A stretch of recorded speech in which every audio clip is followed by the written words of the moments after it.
Ok, ça marche. Alors, on va maintenant modifier les survols. Quand on survole un bouton, avant même de cliquer sur lui, il est possible qu'il change d'aspect. Et ça, c'est un peu d'animation, ça peut être sympa. Donc, je vous propose de travailler dans un premier temps sur le bouton qui s'appelle ici « Supprimer ». Vous le sélectionnez. Vous allez dans la palette des objets interactifs, boutons et formulaires. Et là, vous avez... Actuellement, ce bouton sélectionné n'a qu'un état normal. Vous enclenchez l'état survol. Voilà. Alors, j'étais en train de me demander, tiens, si on a enclenché l'état survol par erreur, comment est-ce qu'on fait pour le supprimer ici? Bon, pas certain que ce soit possible. Par contre, par la palette des calques, ça va être possible. Je vais aller faire un petit tour par la palette des calques. Vous n'êtes pas obligé de le faire, je vous montre ce qui vient de se passer. Le bouton qui s'appelle « Supprimer ». Je le déploie et vous avez ici l'état. Ah oui, ça c'est pas évident. Il s'appelle effleurer dans la palette des calques et dans la palette boutons et formulaires, il s'appelle survol. Bienvenue dans les traductions de InDesign. Donc en fonction de l'état sur lequel vous êtes en train de travailler, dans la palette des calques, ça se met à jour. Hein. D'accord? Et à l'intérieur, vous avez un bloc. Donc en fait, on a deux blocs de texte superposés. Celui qui est dans l'état normal et celui qui est dans l'état survol. Bon, ben vous travaillez sur celui qui est dans l'état survol.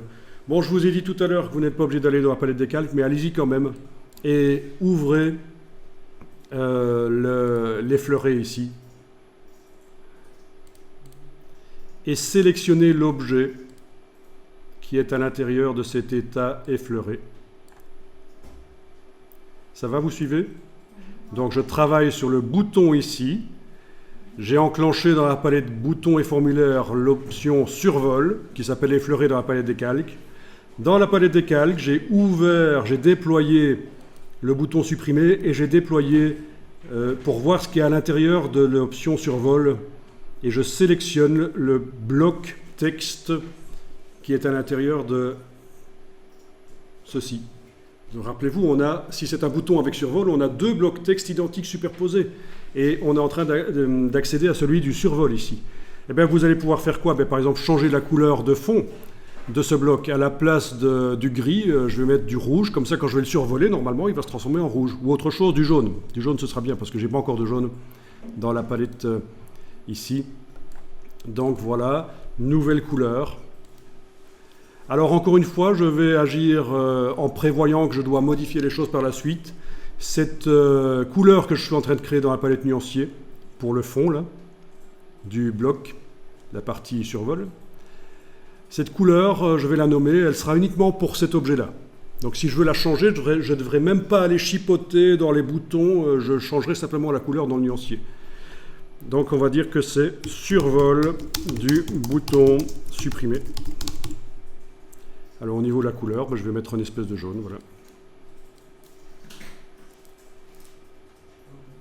Ok, voilà, survol du bouton supprimer.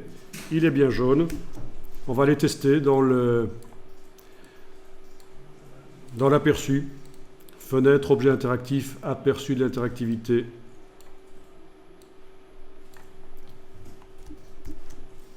Lecture. Quand je survole supprimer, il se transforme en jaune. C'est super ça, hein, incroyable. C'est un peu sympa quoi ça. Voilà.